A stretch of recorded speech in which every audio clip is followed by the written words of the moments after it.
Iran की राजधानी Tehran पर भीषण हवाई हमला हुआ। 150 से ज्यादा लड़ाकू विमान शामिल, मिसाइल और सैन्य ठिकानों पर हमले हुए। 120 से ज्यादा गोला बारूद दागे गए हैं यहां पर। आपको बता दें कि तेहरान में 24 घंटे में एक साथ ताबड़तोड़ कई अटैक किए गए। सैटेलाइट प्रोजेक्ट्स को निशाना बनाया गया और बताया जा रहा है कि 120 से ज्यादा गोला बारूद यहां पर दागे गए। युद्ध के बीच में भारत तेल और गैस की पर्याप्त आपूर्ति के लिए सप्लाई चेन बनाए रखने का प्रयास कर रहा है और जंग के बीच ही देश के लिए एक गुड न्यूज आई है, एक राहत भरी खबर आई।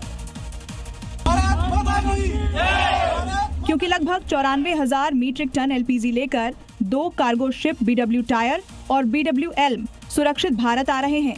बीडब्ल्यू टायर मुंबई की ओर बढ़ रहा है और इसके 31 मार्च 2026 को पहुंचने की उम्मीद है, जबकि बीडब्ल्यू एल्म न्यू मैंगलोर की ओर जा रहा है और इसके 1 अप्रैल 2026 को पहुंचने का अनुमान है। भारत की कूटनीति और प्रभाव की वजह से ही जंग के बीच भी तेल गैस की चेन सप्लाई बनी हुई है। जंग के बीच केंद्र सरकार ने लोगों को राहत देने के लिए एक बड़ा फैसला किया। इसके तहत राशन की दुकान के साथ साथ पेट्रोल पंप पर भी केरोसिन मिल पाएगा। यानी सरकारी तेल कंपनियां तय किए गए पेट्रोल पंपों पर केरोसिन रख और बांट सकेंगी। हर जिले में सरकार प्रशासन अधिकतम 2 पेट्रोल पंप चुनेगी, जहां अधिकतम 5,000 लीटर तक केरोसिन रखा जा सकेगा। सरकार ने सप्लाई आसान बनाने के लिए 60 दिनों के लिए पब्लिक डिस्ट्रीब्यूशन सिस्टम के नियमों में डील दी है, ताकि जरूरतमंद परिवारों तक तेल समय पर पहुंच सके, क्योंकि जंग का बुरा असर लंबे समय तक देखने को मिल सकता है। बड़ी खबर लेबनान की राजधानी बेरूत से है, जहां बेरूत के अल मयादीन चैनल के हवाले से बड़ी खबर सामने आ रही है। हिजबुल्लाह ने 114 इजराइल के टैंक्स को टारगेट किया है। सीमा पर तनाव के बीच इजराइल ने हिजबुल्लाह के खिलाफ जवाबी कार्रवाई शुरू की। लेबनान में जमीनी हमले कर रहे इजराइल के खिलाफ हिजबुल्लाह के लड़ाकों ने कई इजराइल के टैंक्स को नष्ट करने का दावा किया है।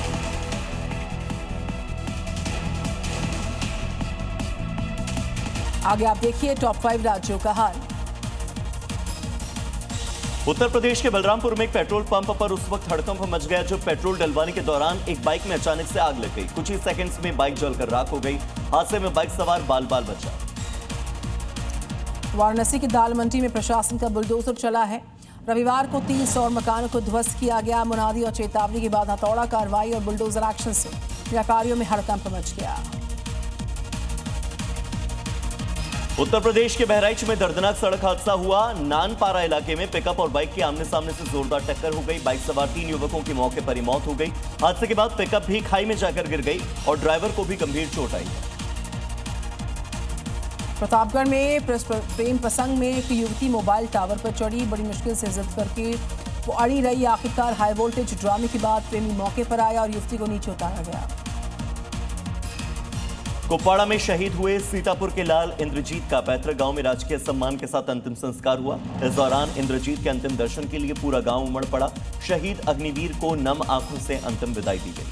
पश्चिम बंगाल से ब्रेकिंग न्यूज, कांग्रेस की लिस्ट पर भारी हंगामे की जानकारी। दरअसल कांग्रेस की ओर से उम्मीदवारों की सूची जारी की गई, जिसके बाद कांग्रेस ऑफिस में तोड़फोड़ हुई है। कांग्रेस ऑफिस में कुर्सियां चलती हुई नजर आ रही हैं इन तस्वीरों में। तो मालदा में कांग्रेस के दफ्तर में खूब बवाल मचा। कांग्रेस की लिस्ट आने के बाद से बवाल बढ़ता चला गया। एक रिपोर्ट दिखाएंगे आपको। बंगाल में कांग्रेस प्रत्याशियों की लिस्ट जारी होते ही बवाल मच गया। ऑफिस में जमकर नेता एक दूसरे पर कुर्सियों से हमला करते देखे गए। मालदा से आसिफ महबूब को कांग्रेस प्रत्याशी बनाए जाने पर विरोध प्रदर्शन होने लगा।